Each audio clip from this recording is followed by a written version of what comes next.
Donc vous voyez la baie d'Anne. Je pense bien que aussi les symboles de la baie sont là. Je veux nommer le président Mbacké Seck entre autres éléments, mais tout en noir, tout de la commune d'Anne Bel-Air, nous sommes tous des environnementalistes à cause de la situation environnementale que nous vivons. Donc nous sommes là, vous êtes chez vous à Anne, nous vous déroulons le tapis rouge, mais nous souhaitons vraiment aussi saluer la présence du préfet ici, surtout son engagement. Donc vraiment, chemin faisant, en tout cas, nous sommes là. Voici le fameux canal 6 qui est l'un des principaux émissaires qui est en train vraiment de polluer la baie d'Anne. Il y a de cela 3 ans, on avait mobilisé un budget de 93 milliards pour dire qu'on va dépolluer enfin la baie d'Anne. Certes, la restructuration, elle est là, mais jusqu'à présent, ce projet Bobo Manitari, on souhaiterait vraiment, avec votre entretien, demander à son Excellence, le président de la République, de le faire. En tout cas, au nom de M. le maire Babacar Mbengue, la commune d'Anne Bel-Air s'est résolument engagée pour être aux côtés de l'État du Sénégal, parce que nous sommes au démembrement de l'État, pour pouvoir nettoyer autant de fois que vous le souhaiterez, mais que ces résultats soient probants. Parce que nous sommes une communauté de pêcheurs et vous voyez la situation environnementale de la baie d'Anne. Il y a l'assainissement liquide, certes, mais les déchets solides restent vraiment camper le décor de la situation. Monsieur le préfet, je n'abuserai pas de votre temps. Ce sont les quelques mots de bienvenue qu'on souhaiterait. Madame le maire qui a assuré que je pense bien que vous dira le mot de la fin. Mais en tout cas, vous êtes chez vous. On peut démarrer les travaux. Merci. Merci beaucoup, monsieur le maire. Bien entendu, je vous donne l'engagement du gouvernement du Sénégal à accompagner la commune. L'ensemble des parties prenantes à œuvrer.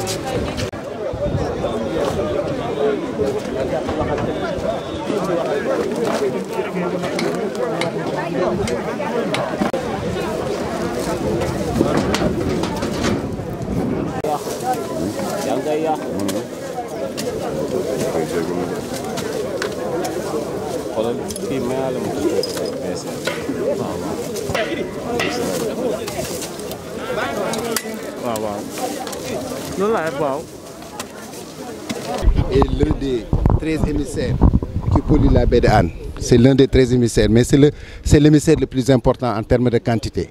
Parce que ça part vraiment de la zone industrielle et ça traverse pratiquement tous les garages des mécaniciens. Vous voyez comme avec les déchets plastiques, les déchets liquides et tout ça, vous voyez ça sur cette. Donc dans le cadre du projet de dépollution, on disait qu'ils avaient dit qu'ils vont connecter ça sur l'intercepteur petit diamètre qui partira d'ici de la zone industrielle jusqu'à Mbao sur 15 km. Mais c'est pas encore fait. Bon, le projet vraiment reste à l'état. On a notre base de dépôt ici à Marinas. Ils nous m'avaient dit la dernière fois, ils sont en train de construire la station d'épuration au niveau de Mbao.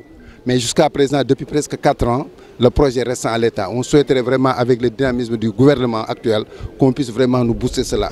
Voilà. Ça s'est bloqué au niveau du financement ou bien... Bon, la baie d'Anne, en fait, le financement, c'est pas juste le financement. Ils sont contre... C'est en fait un projet qui nécessite beaucoup de moyens et d'action. ils ont posé des actions, et dans un premier temps ont donné des résultats. Ils sont en cours également de poursuivre ces actions au niveau de l'ONAS. Parce que le projet est toujours un projet qui est en exécution. En fait, il n'est pas en phase terminale. Donc c'est...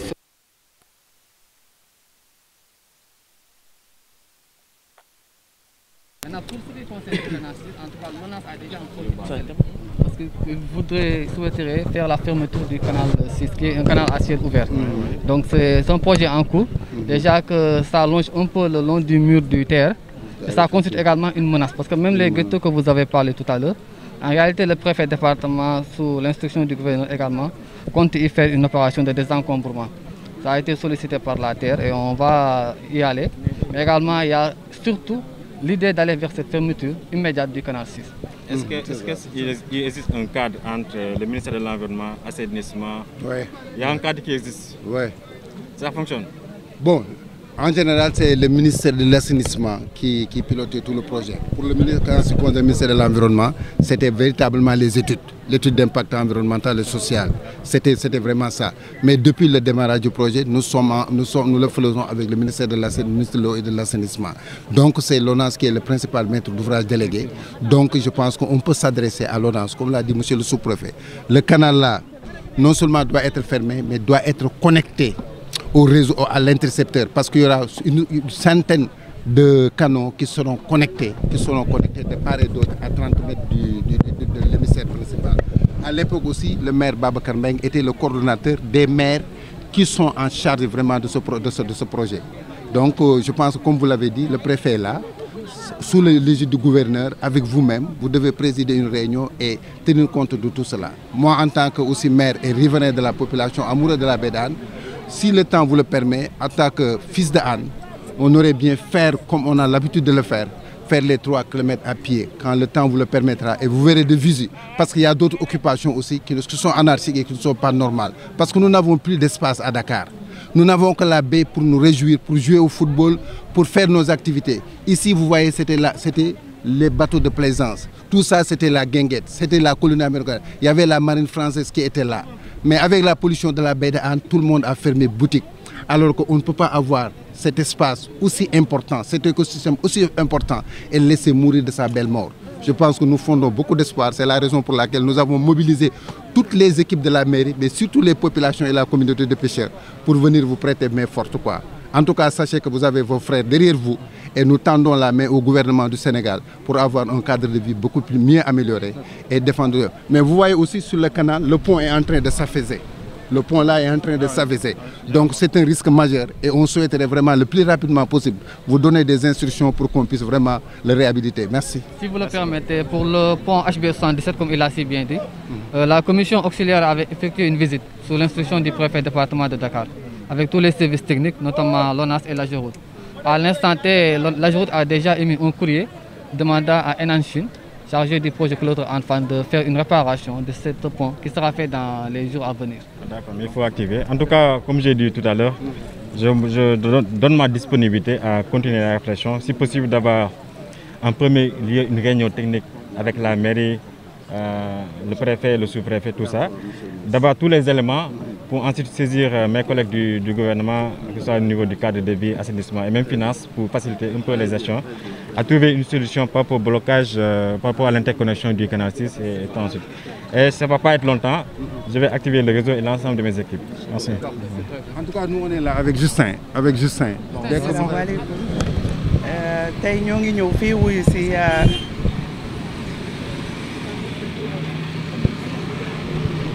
asalaamaaleykum.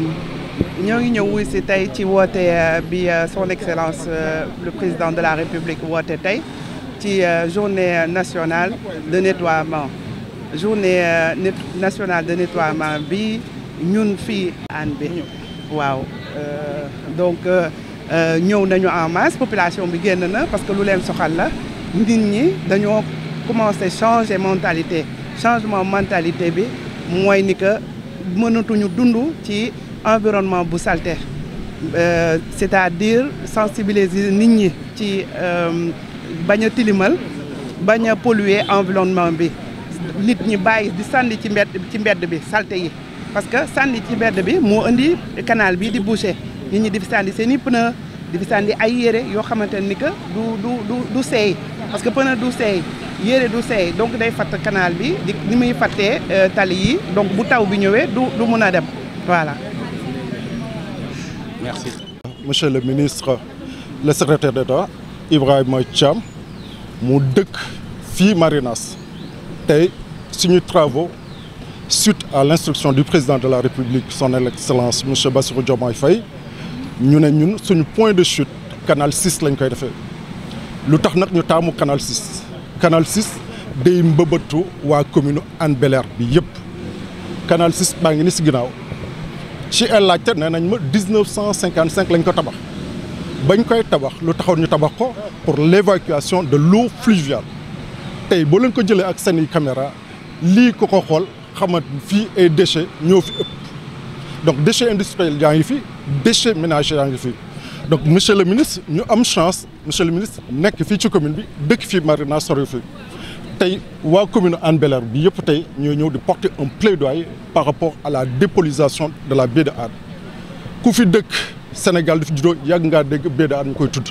nee nañ plage bi bokk na ci plage gënoon a taaru ci Sénégal mais tey plage bi kenn mënut fee sangu kenn xalaatu ko sax ndax la déchets yi projet bi yàgg na dégg naa financement yi mobilisé nañ ko depuis pourquoi ça tarde à se matérialiser xamuñu ko donc ndénkaane la bu ñu la dénk leer nañu nit di nga ko àggee fi nga ko war a àggee di la jaajëfal aussi sa taxawaay di jaajëfal gouvernement bi ci taxawaay di wax ak population bi lii ñu def nii tey c'est un lancement bu ñu nee lancement nag dinañ ko continuer dans le temps tey ñoo ngi fii di dindi ay mbalit baax na setal baax na waaye bañ a tilimit moo gën donc nous tous on va s'engager à protéger la baie de Hann à protéger nos quartiers à protéger notre commune dañuy engagé wu aussi gunge gouvernement bi ci action yi nga xam ne président de la République moo ko lancé action yi na continuer suñu biir koñ na njëkkee tamit suñu biir kër yi setal baax na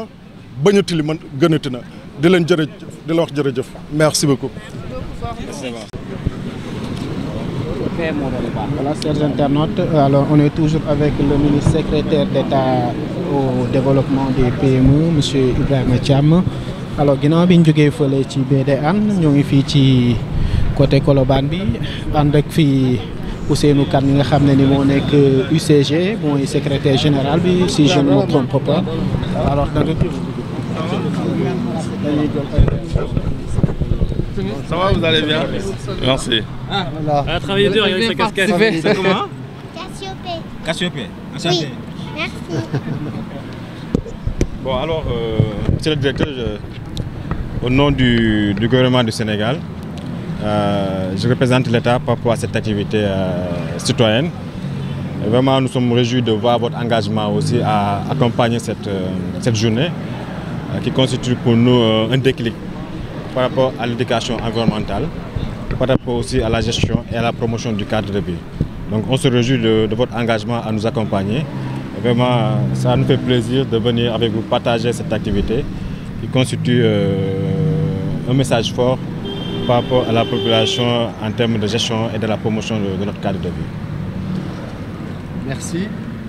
Ça m'a ravi de vous accueillir sur ce chantier commun avec la Sénaged et puis avec l'association Sénégal 7 Vert, avec l'armée qui est venue prêter main forte aussi. Ce qui compte, c'est le résultat. Aujourd'hui, voilà, a été curé ce canal et maintenant nous sommes prêts pour l'hivernage ici. L'eau va pouvoir s'évacuer, ne pas empêcher les voitures de rouler sur l'autoroute, ne pas empêcher le train de rouler, c'est l'essentiel pour nous. Et puis c'est une démarche pour préserver la planète et préserver le Sénégal. Voilà, c'est une belle dynamique qui est donnée tous ensemble, on est ravis d'être ensemble. Voilà. C'est possible de faire le tour un peu? Oui, on va faire le tour un peu pour voir ce qu'on va faire. Il y a l'armée aussi qui est là. L'armée, oui, effectivement.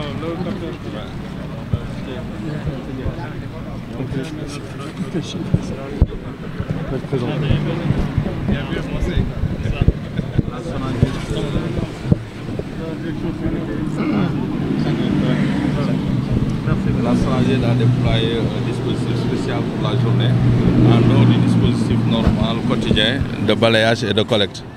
Là, on a mobilisé sur la région de Dakar 5000 personnes pour les besoins de la journée, en dehors du dispositif naturel et quotidien qui était là. Là aussi, il y a plus de 300 véhicules qui sont mobilisés pour tout ce qui est produit découlant de l'activité, que ça puisse évacuer d'ici 22 heures au niveau de la décharge de Mbeubeuss. Les autres équipes sont sur le terrain. On a fait un peu le tour de la commune de Médina, Sacré-Cœur, etc. Là, on quitte ici pour aller vers Rond-Point également, Gédo. On était là pour vous attendre. En tout cas, on vous félicite à la SONAGED. Hier, un de vos collègues, M. Kébé, m'avait appelé. Il m'avait appelé, il nous a un peu rassuré par rapport à l'engagement et la mobilisation de justice. Et félicitations pour le moment. Et nous sommes là aussi pour vous appuyer et vous accompagner. Merci. En tant que structure technique dédiée à cette question. Merci, merci beaucoup. Merci. Monsieur le directeur, allons-y. Regardez. Je vous devance. On est ici. L'exemple qui est donné ici, voilà. Voilà le canal, on part de là. Et donc il y a en souterrain, après, ça part sous le TER pour arriver au canal 6. Et donc tout cela était complètement bouché, l'évacuation était bouchée. Et donc toute l'eau qui venait de l'autoroute, des emprises du TER, ne pouvait plus s'évacuer. Et donc une grande flaque d'eau aurait pu se créer pendant l'hivernage. Donc on vient de nettoyer tout cela, on en a profité pour nettoyer toutes les emprises, enlever la végétation qui débordait pour éviter les incendies, pour la période, pour le mois qui vient. On a sensibilisé aussi les populations locales pour éviter que cela recommence. Et on continue tout le long de l'autoroute avec l'aide de la SONAGED, de l'armée, pour nettoyer tous les abords et donner l'exemple. Et l'étape qui va suivre va être le nettoyage du canal 6 en coordination avec la préfecture. C'est une excellente idée. Et vraiment, surtout ce qui m'intéresse le plus, c'est par rapport à la prévention. Comme l'eau passe par le circuit un peu du terre. Et vraiment, au-delà de la gestion du cadre de vie, là aussi la gestion du risque. Et vraiment, ça renvoie à notre objectif de sensibiliser et de prévenir les différents risques qui pourraient découler de ces pratiques qui constituent un peu une dégradation, comme vous le savez, du cadre de vie et aussi du dispositif qui est mis en place pour un peu évacuer l'eau. Donc c'est important pour nous. De toute façon, on va continuer la réflexion, vous appuyer, vous sensibiliser aussi. Vous pouvez aussi au moins, avec l'aide de la SONAGED, pouvoir avoir un dispositif de poubelle. J'ai vu qu'au long de l'autoroute, il y a des espaces dédiés aux poubelles. Mais il faut continuer la sensibilisation par rapport aux usagers pour éviter de boucher le canal. Exactement. Donc c'est ça le but à la fin, quoi. Et nous avons signé un partenariat avec la SONAGED, justement pour travailler main dans la main avec des process qui sont communs, des marches communes. Et nous avons aussi notre représentante de la RSE chez nous pour sensibiliser toutes les populations, tous les jeunes, surtout tous les enfants, voilà, pour éviter que les papiers, que les plastiques s'envolent. Donc voilà, c'est un travail non pas d'une journée, mais au quotidien, durable. Et cette journée est emblématique pour lancer cette grande dynamique. Il faut impliquer le mouvement associatif, les communes de Anne. Exactement. Parce qu'ils sont un peu intéressés, cette zone-là, ils sont un peu intéressés par rapport au cadre de vie et gestion. Au-delà de se limiter du service technique, SONAGED et autres, il faut essayer d'impliquer les jeunes de la commune, que ce soit Fass, Gueule Tapée, Colobane, tout au long du corridor. Essayer d'impliquer toutes les parties prenantes, surtout au-delà des services techniques, pour qu'ils puissent s'approprier de votre activité. Et je vous rassure que ça va donner des résultats.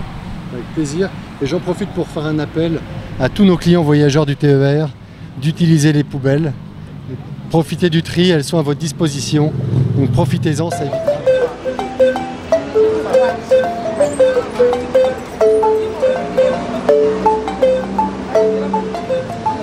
Profitez-en, ça évitera que tout s'envole et ça sera bénéfique pour tout le monde.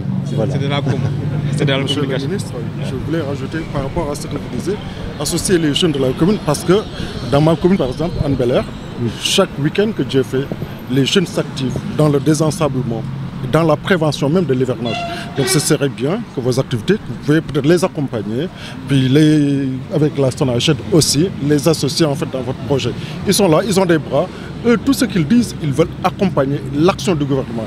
Ils n'attendent pas le gouvernement, ils sont déjà sur le terrain. Donc ce serait bien, vous qui êtes structurés déjà, que vous les accompagnez dans leur lancée. Donc félicitations également pour tout ce que vous faites également. Merci. Bien, très bien. ce côté a été déjà nettoyé. Donc voilà. Mieux vaut aller de l'autre côté qui n'est pas encore nettoyé. Qui continue le travail là-bas. Voilà. Ce qui fait peut-être voir de manière symbolique. Mobilisation de la main par rapport à la distribution de l'engrais pour la supervision. Ça, c'est une nouveauté. C'est juste par rapport à votre engagement et votre vigueur dans le sens du travail et de l'engagement patriotique pour le pays et pour servir. Là, c'est une preuve de voir aussi que vous êtes mobilisés dans l'ensemble du territoire national pour porter avec les communautés, pour porter aussi avec l'administration territoriale l'action citoyenne qui a été lancée par son Excellence le Président de la République. Donc, au nom du gouvernement, je vous félicite et je vous remercie de par votre engagement qui ne date pas d'aujourd'hui. Chaque fois quand on parle de la main, chaque fois quand la nation a besoin d'un engagement, l'armée est au premier plan en termes de logistique, en termes d'engagement et en termes de servir son pays. Donc je vous félicite au nom du gouvernement. J'encourage l'ensemble des éléments mobilisés par rapport à ces journées. Ils constituent une fierté vraiment de voir l'armée à côté des populations pour servir la nation. Donc merci et félicitations. Ok, donc comme je l'ai dit tantôt, l'activité que nous menons aujourd'hui rentre dans le cadre du concept armée-nation. Donc les armées ont toujours participé à la lutte contre les inondations, notamment avec le curage de nettoyage des caniveaux que nous avons eu à faire depuis ce matin, avec les hommes qui sont ici présents. Donc cela aussi permet de rendre plus agréable notre cadre de vie en tant que citoyen. Et vraiment, les armées ont mis les moyens et les personnels pour participer à cette activité qui est aussi importante. Merci. Bon, c'est ça. Je voudrais déjà remercier et féliciter le capitaine Ndiaye avec son équipe. Effectivement, le concept Armée-Nation, c'est un concept qui date de très longtemps et vraiment qui fait que l'armée est aux côtés des populations à chaque fois qu'on a besoin d'elle. Et pour des initiatives de ce genre, quand on les voit à nos côtés, on est rassuré. Parce qu'on se sent protégé déjà. Mais également, on sent qu'il y a une implication générale de toutes les populations du Sénégal. Ce qu'on voudrait dire à leur endroit, après les félicitations et encouragements, c'est de pérenniser l'action. Parce que dans l'entendement de son Excellence le Président de la République, aujourd'hui, effectivement, c'est la journée de lancement. Mais ça ne devrait pas s'arrêter là. Mais ce qui est, à mon avis, le plus important, c'est le suivi qu'il faut faire du nettoyage qu'on a fait. Parce qu'à chaque fois qu'on nettoie et qu'on laisse salir, pour revenir encore nettoyer, c'est une peine perdue. Donc je voudrais également les féliciter, mais aussi en profiter pour féliciter en tant que représentant de l'État tous les services techniques qu'on a eu à mobiliser et qui sont sur le terrain. Je crois qu'on a quitté la commune d'Anne-Belair avant de venir ici. Et là-bas, il y avait la Sonaged. Il y avait la BNSP, il y avait l'armée comme vous, mais également il y avait la mairie en tant que collectivité territoriale, démembrement de l'État. C'est l'occasion également de les féliciter parce qu'on a vu qu'ils ont mobilisé tous les jeunes de la commune de Anne-Belair, mais également la Sonaged qui abat un travail extraordinaire. Et ils n'ont pas attendu l'appel du président de la République pour être sur le terrain, comme vous d'ailleurs. Donc vraiment nous voudrions vous féliciter, comme a dit monsieur le ministre, et vous encourager à persévérer dans cette dynamique. Merci. Il y a le mouvement Sénégal 7 Vert qui est aussi. Sénégal 7 Vert aussi, voilà.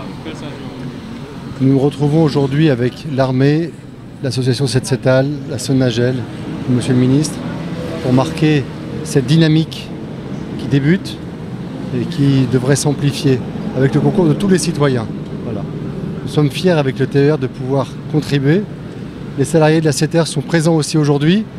En plus de leur travail, certains c'était leur jour de repos, ils sont venus avec plaisir pour donner, de lancer cette dynamique et contribuer à cette volonté du président de la République que nous saluons parce que avec la propreté, nous préservons la planète, nous préservons le Sénégal et nous préservons nos infrastructures pour pouvoir faire rouler nos trains et faire rouler les voitures qui sont à côté, tous les transports en commun au service des populations. C'est bon. Un petit mot, Sonaged. Bon, le ministre a déjà parlé, nous. Bon, écoutez, merci beaucoup, monsieur le ministre secrétaire d'État. Merci beaucoup, monsieur le directeur de la CETER et monsieur le préfet. Nous sommes venus également, comme tout le monde, accompagner cette opération que le président de la République a voulu qu'elle soit nationale. C'est la journée nationale de nettoiement sur l'ensemble du territoire. la SONAGED a comme cœur de métier le nettoiement, la propreté et l'encadrement.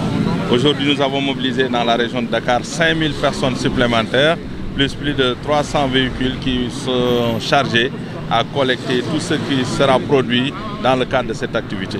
Comme d'habitude également, nous appelons à la population à la responsabilité, mais également à pérenniser cette activité de gestion des déchets sur l'ensemble du territoire. Parce que nous, notre créneau, c'est ne pas salir, c'est mieux que de nettoyer. Et aujourd'hui, à l'approche de l'hivernage, on présage de fortes pluies et qui seront longues jusqu'au mois d'octobre. Ça pourra entraîner des inondations. C'est ce que le président de la République a compris et a appelé tous les citoyens à sortir, faire le curage des caniveaux, mais également de dégager tout ce qui est déchets sur l'ensemble des terroirs où nous sommes en train de vivre. Le cadre de vie doit être maintenu, le Sénégal doit être un pays propre comme nous l'avons voulu et que nous travaillons dans ce sens-là. Merci beaucoup. Comment faire pour lutter contre les déchets plastiques à usage unique? Bon, écoutez, il y a une loi déjà qui interdit l'utilisation de ces déchets plastiques au Sénégal depuis 2015.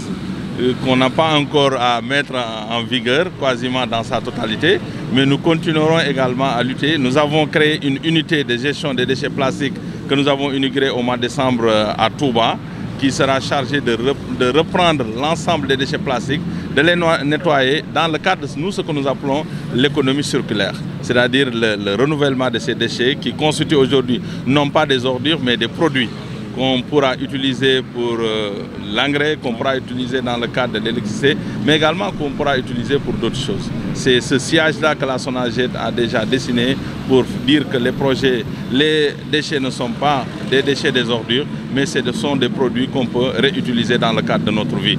Parce que, dit-on, en chimie, rien ne se perd, rien ne se crée, tout se transforme.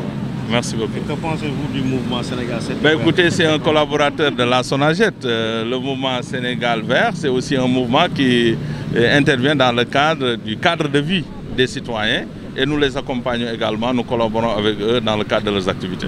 Merci. Monsieur le ministre, que pensez-vous du mouvement Sénégal 7 Vert? Bon, c'est un mouvement que je viens de découvrir. Et comme je vous ai dit, bon, on va essayer de voir comment vous appuyez et travailler avec vous, dans le sens de développer un peu la concept de l'économie verte, éventuellement des financements verts qui sont disponibles et parfois difficiles à capter en termes de critères et d'exigences. Donc je vous encourage et je vous félicite.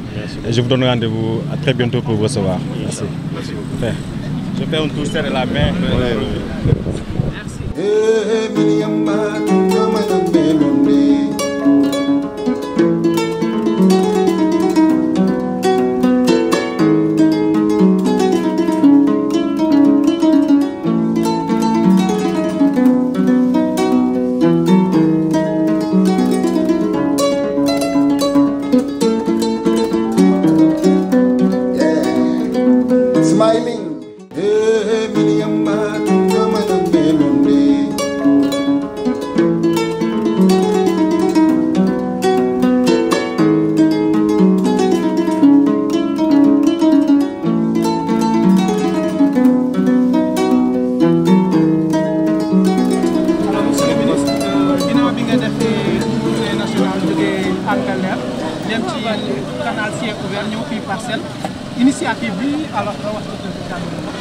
jërëjëf si laaj bi avant may tontu damay déjà ñuy ñu ma fi fekk mooy suñu autorité territoriale yi le sous-préfet des Parcelles Assainies le maire aussi de la commune des Parcelles Assainies ak tamit ensemble des services techniques yi muy UCG les services de l'assainissement qui se sont mobilisés ba indi le moyen logistique pour pouvoir participer à cette activité.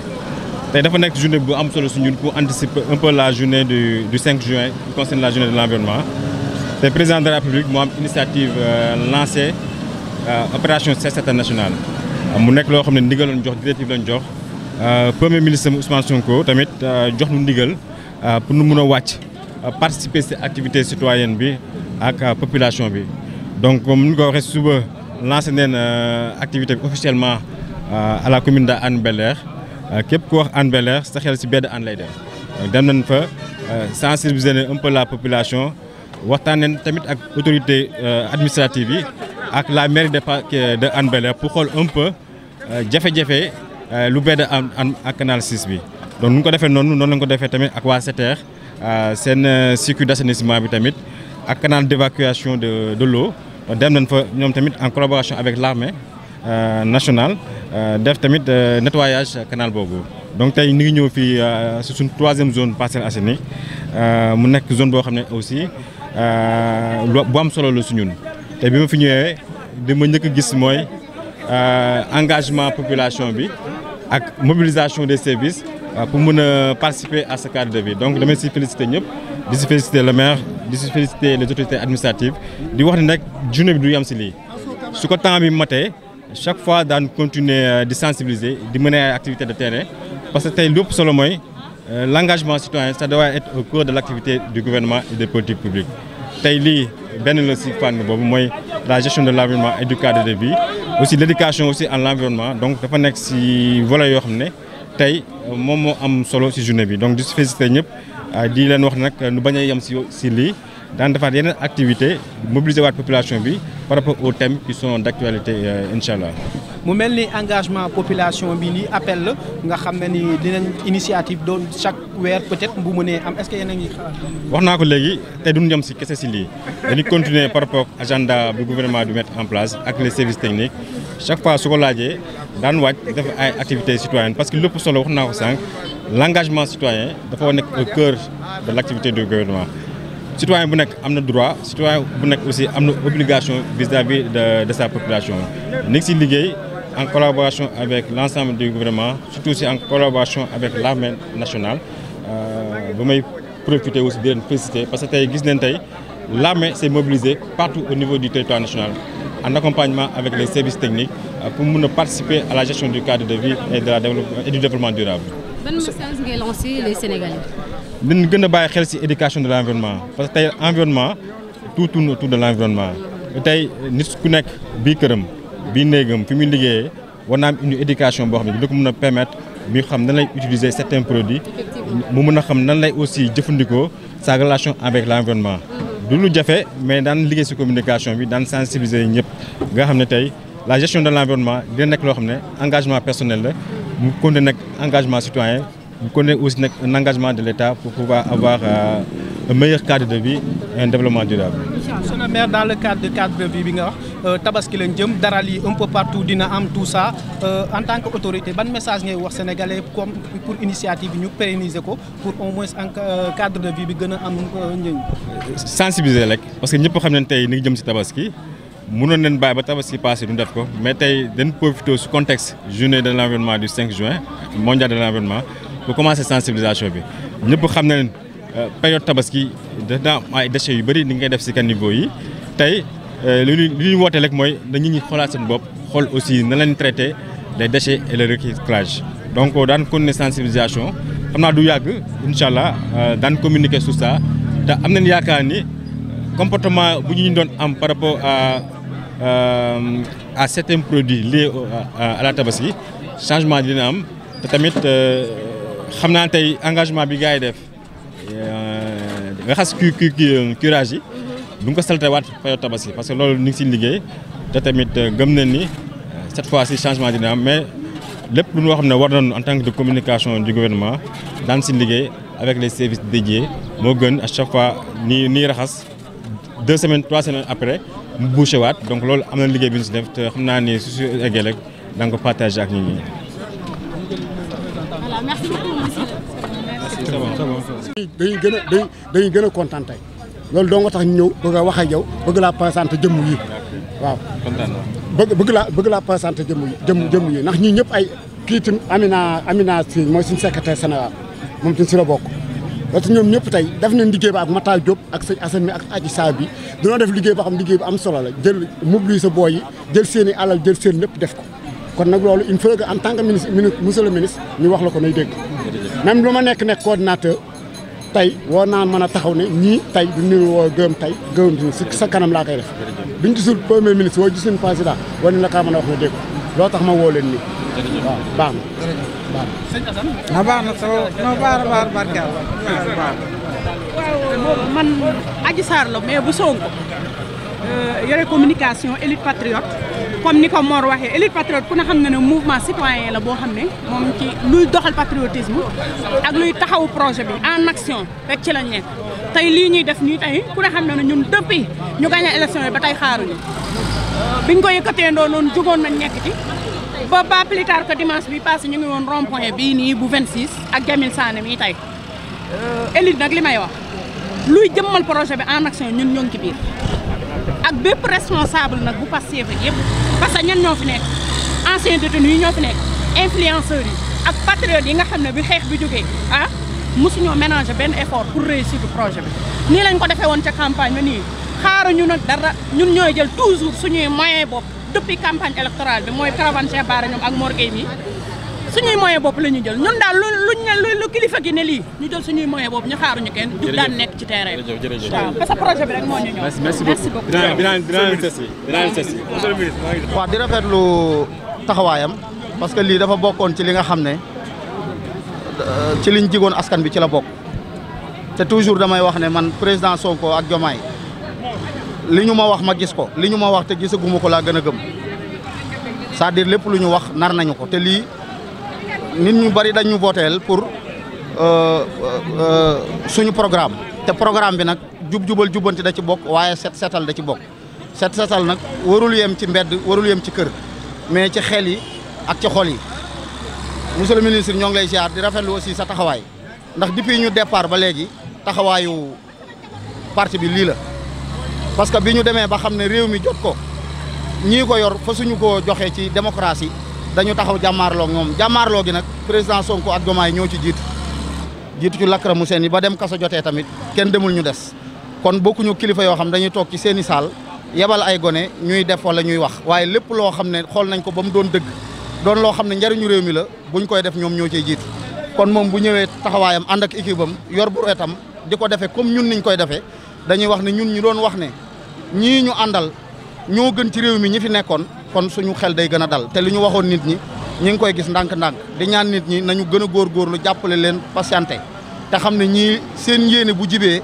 njariñul Sénégal gépp lay doon moom mii nag ndaw la comme ñun yoroon ndaw ñi ci parti bi aussi liñ ko jox tamit mbirum ndaw ñi la parce que bu ñuy wax petite moyenne entreprise daanaka ndaw ñi ñoo fa gën a nekk kon wattu dellu na ca ndaala kon moom xam na ndaw ñi ndax ñoo nekk ndawoon ci PS wëlbatiku ñu jox ko loo xam ne ndaw ñi dañ cee am yaakaar bu bari lu mel ni DER lu mel ni leneen waaye surtout moom li mu yor parce que moo ŋànk entreprise yi ndaw yi kon moom xam na li ñu ko jox lan la ñu ngi lay ñaanal nga am ci réussite totale maa ngi leen di ñaan tamit ngeen gën a jege ndaw ñi surtout ndawu patriote yi nga xam ne dañu leen àndoon ak yéen loolu li mu ci jublu mooy bi ñu média yi wanee ginnaaw ndaw yi patriote yi ñoo taxaw fësal liggéey bi kon lu metti jeunesse bi nga xam ne ay patriote lañ yor ay caméra yor ay TikTok bu leen xeeb seen communication boobu ndax fu ngeen egsi ñoo leen fekk si bu doon télé yu mag yi ak rajo yu mag yi xëy na du ngeen egsi fii parce que ñoom sens contraire bi lañ doon def te it patriote yi waruñoo jëlee ay xibaar wala ñu jëlee ay information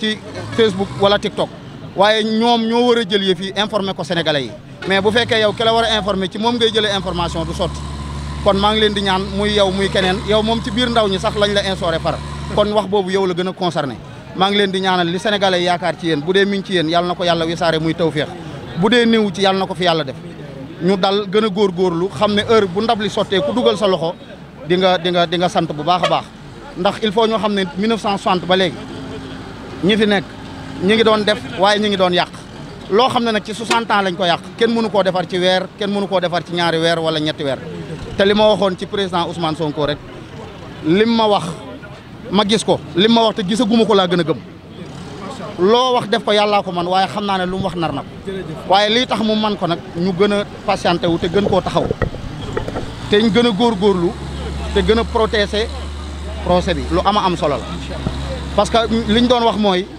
lu tax Sonko di ànd ak Diomaye loolu wax xam nañ liñ ci jublu waaye la nekk seen xel di ko xalaat man du ma ko tudd sama gémmañ waaye yàlla bu ko yàlla def te yàlla du ko def ndax yàlla moo nar Sénégal baax ndax bu narutoon Sénégal baax du ñu indil ñaar ñu mel ni Sonko ak Diomaye mais man gëm naa ne yàlla nar na Sénégal baax kon li ci des nag nañu góorgóorlu protéger leen protéger bi nag li ci njëkk ci ndaw ñi ñu bañ leen a découragé loo ndax wax dëgg yàlla teel na ndax am néeg rek boo ko luyee di nga ko bale di nga ko raxas di nga ko peinture di nga ko nettoyer pour mën fa dëkk biir bi gàtt na kon nañ leen ñaanal te ngeen gën a góorgóorlu wasalaamaaleykum wa rahmatulah merci jërëjëf waaw initiative moom ginnaaw bi ñu santee Sénégal yi nuyu leen si engagement bi ñu jël ak engagement bi ñu jël approprié projet Pastef parce que du ma ne lii initiative bu bees la du ma ne gulet yàgg naa am ñun bi ñu nekk opposition ba léegi participation citoyenne le don de soi pour la patrie moo ñu animé si acte yu ñu daan def jëmale ko Sénégal te xaaruñ si woon dara président Sonko dafa wax ne moom si politique am da si jaamu yàlla soo ci génnee jaamu yàlla daanaka la see bari la ca des du bari léegi nag jaamu yàlla moom mooy dimbale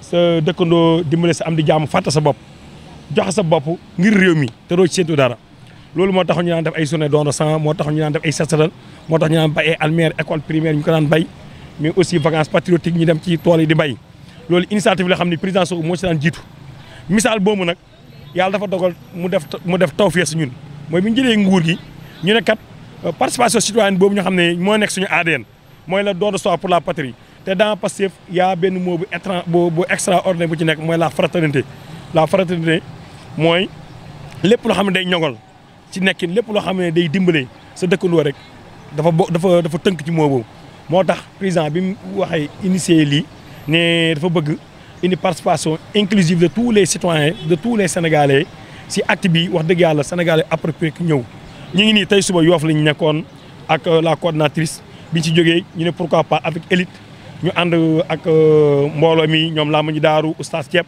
ñoom Ndiaye Touba Lamine Niass ak Mor automobile Mor ñëpp ko xam si jaay oto gis nañ ni taxawaay mu am ci projet bi moo tax bi ñu demee Yoff ba pare bi ñu fa liggéey bu am solo ñu ne pourquoi pas du ñëw booster waa Parcelles ànd ak monsieur le maire Jamil Sané ñëpp xam taxawaayam aussi parce que soo xoolee il est en chantier Parcelles foo romb mi ngi teg ay pavé mi ngi nekkoon kon si affaire set mi ngi nekkoon si affaire setal goxam te damaa jàpp ne gis nga lii nii Sénégal suñ ko approprié man li may lancé mooy président Sonko ak président Diomaye ñuy def comme Gambie parce que gis nga Sénégal ay Kanye duñ ko defar ay Congo duñ ko defar Sénégalais yi ñoo ko mën a defar te réew moo gis mu développé rek doomi réew mi ñoo ko développé États-Unis soo demee américains yi ñoo ko defar Angleterre Kigali gii ñuy wax di Rwanda ñoo ko defar seen leader di Paul Kagame daan jiitu ci acte yooyu soo xoolee ay set ay journée de reboisement yëpp da ngay def kon soo gisee léegi tey président Sonko ak président Diomaye wàcc si terrain soo seen tenue de sport ñëw ànd ak Sénégal yi accompagner ni wax dëgg yàlla dañ koy magnifier damaa bëgg nag acte bi ñu renouveler ko d'une manière solennelle chaque premier dimanche ci mois bi wala chaque premier ci mois bi à partir de 9h ba midi benn oto daw benn boutique du liggéey benn magasin tijji ñun ñëpp ñu nekk ci biti setal réew mi defar suñu réew acte yooyu la ñuy xaar te acte yooyu damaa gëm ne comme li président Sonko barki dem ci discours bi rek moom moo ñu animé ñu ñëpp réew yi mënuñ koo defar sans citoyens yi bokk ci parce que lii mbeddu mbuur dafay war a jeex lii yëfu buur dafay war a jeex lekk suñu xaalis te dara du fekk lu dafay war a jeex loolu mooy rupture loolu mooy jubal jubanti di am ab contentement la parce que ki ma fekk tey di sama ex détenu maa ko jàppoon paramaan chambre 41 moo ko Omar Camara ñoom sama mbokkum ex détenu la moo ñoom Yaya Sagna si mairie bi la ñuy liggéey Jami Sane da leen xëcc parce que jàppoon comme ex détenu Jami Sane da leen nawloo avant ñuy nekk si di rëbës ñu leen arrêté Jami dafa ànd ak ñoom di liggéey jeunes yi ñoom xaarim ñoom ñëpp biñ leen tijjee Jami Sane dafa ànd ak ñoom it aussi indi leen ci wetam di taxawu leen di leen jàppale pour ñu ànd pour soppali Parcelles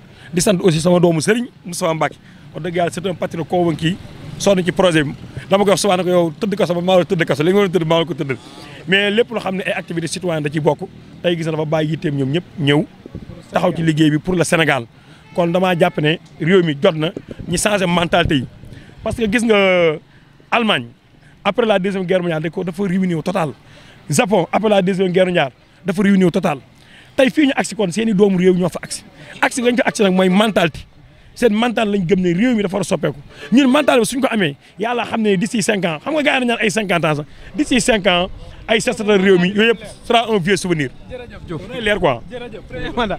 gars yi yegg si